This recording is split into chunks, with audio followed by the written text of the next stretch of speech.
Today, we stay on the road accident involving boxing champion Anthony Joshua and a review of political activities in the year 2025.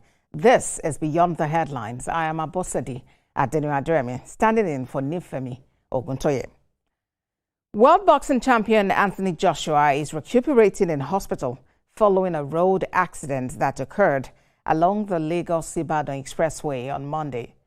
Two passengers who lost their lives in the incident were identified as 36-year-old Ayodele Kelvin Olu, a Nigerian British citizen, and Gami Shina, also 36, a British citizen.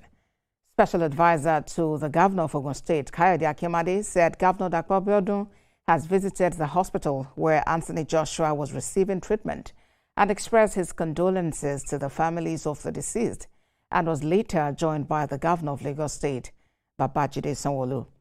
Both governors remained at the hospital for several hours to oversee the situation and ensure that appropriate medical care was provided. Speaking of the incident, Governor Abiodun said Anthony Joshua remains in a stable condition and is receiving appropriate medical attention. He added that it is satisfied with the quality of care being provided by the medical team. Meanwhile, the Federal Road Safety Corps has attributed the accident to overspeeding. How do we ensure safety on Nigerian roads? Director, Safety Beyond Borders, Adenose Patrick, joins me on the program. Mr. Patrick, good to have you join us today. Thank you very much. Good evening.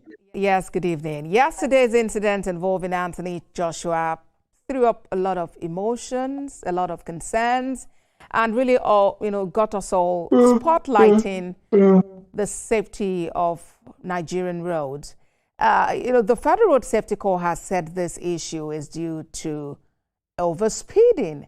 Talk to us about what this looks like. In a standard way, what should standard speed limits be on a road of this nature? And what do you think went wrong? Thank you very much. Okay. In constructing roads, they do design and engineering. And if you look at the design of Lagos-Ibadan Expressway, it came with road markings, road signs. On every inch of the road speaks to the drivers, the motoring public. The road is marked, so that's good. However, the speed limit signs, the speed limit on Lagos-Ibadan Expressway is 100 kilometers per hour, but not across board. So in the built-up areas where there are houses like Mowe, Ibafo, Redeem Camp, the former toll gate at Ogere, and so on and so forth, the speed limits must reduce, and there ought to be signs in all of those areas. And one thing that I have found out with convoy driving in Nigeria is 99.999% of convoy driving in Nigeria, they do not stick to driving speed limits.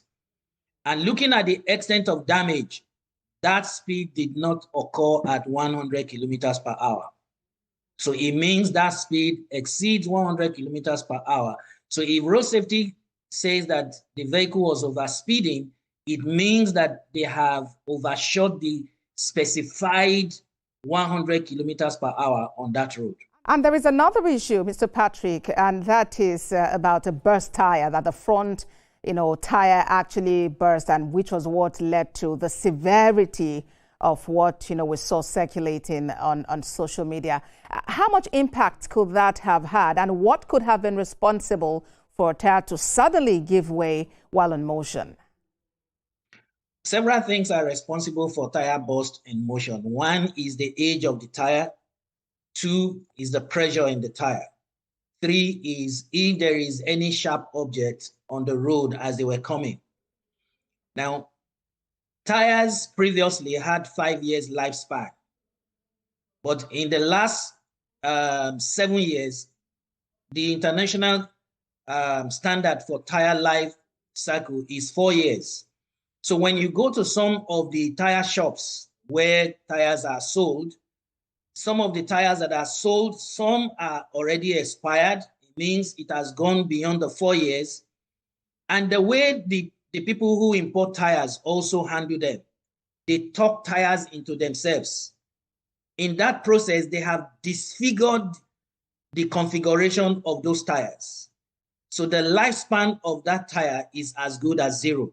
Any tire that is squeezed into another one, they already have lost everything relating to safety. So if the tires are overinflated, if it steps on any sharp object on the road as it is going, and the third one is that if the tire already has expired, those are potential reasons why tires can burst in motion. Let's talk about overinflating of tires. What is the standard gauge?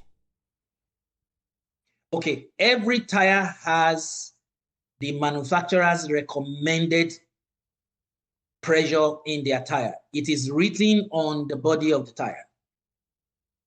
For example, last night, my friend and I, we went out. As we were coming back home, the vehicle just showed me that 2 tires were underinflated.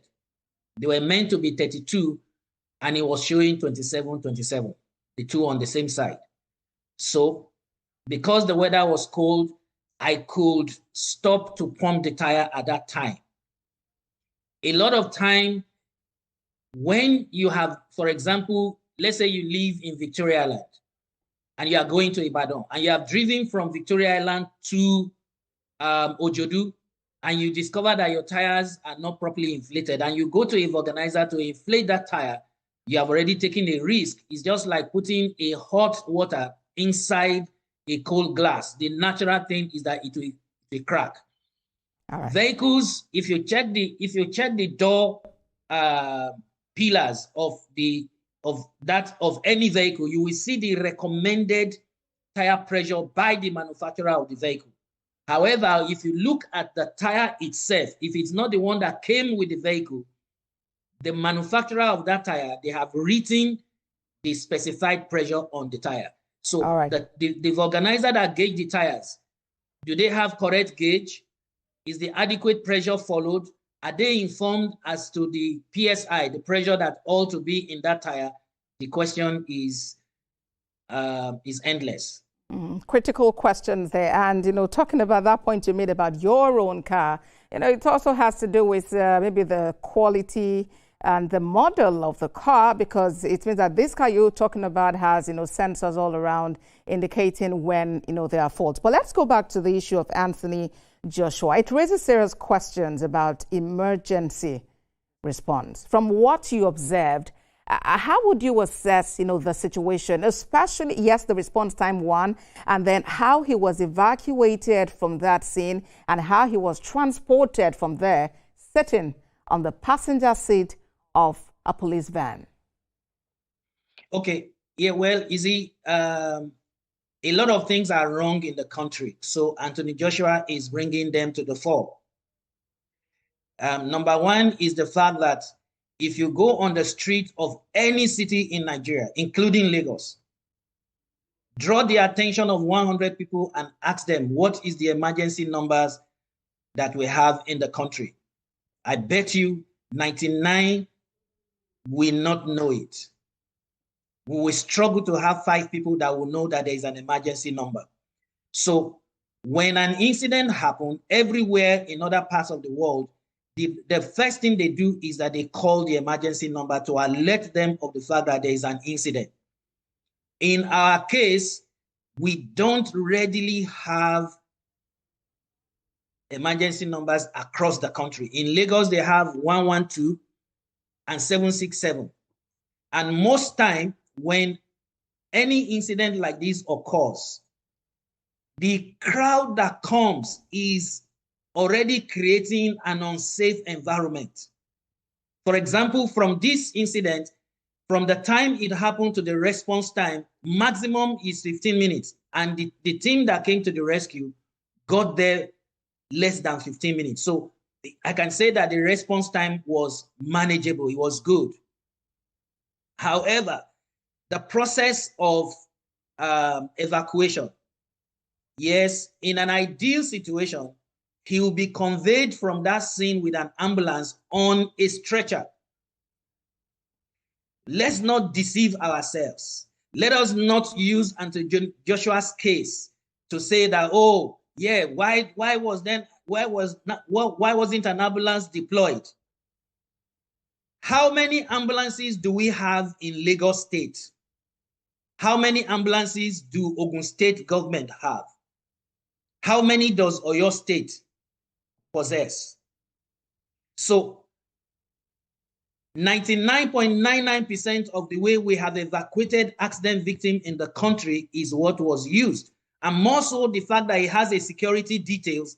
The security details will not want any other set of persons to take him, be the one that is going to lift him. So that they took him inside the escort vehicle. That's the most available vehicle at that particular point in time.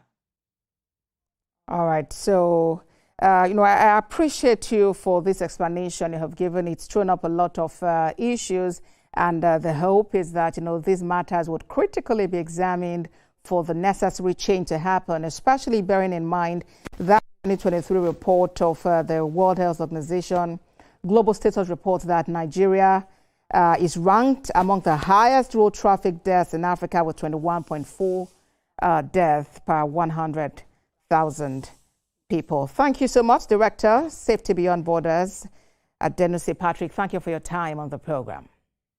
Thank you so much. Well, you're watching Beyond the Headlines. Let's take a moment. We'll be back to talk about happenings in the political space in Nigeria in the year 2025. Stay with us.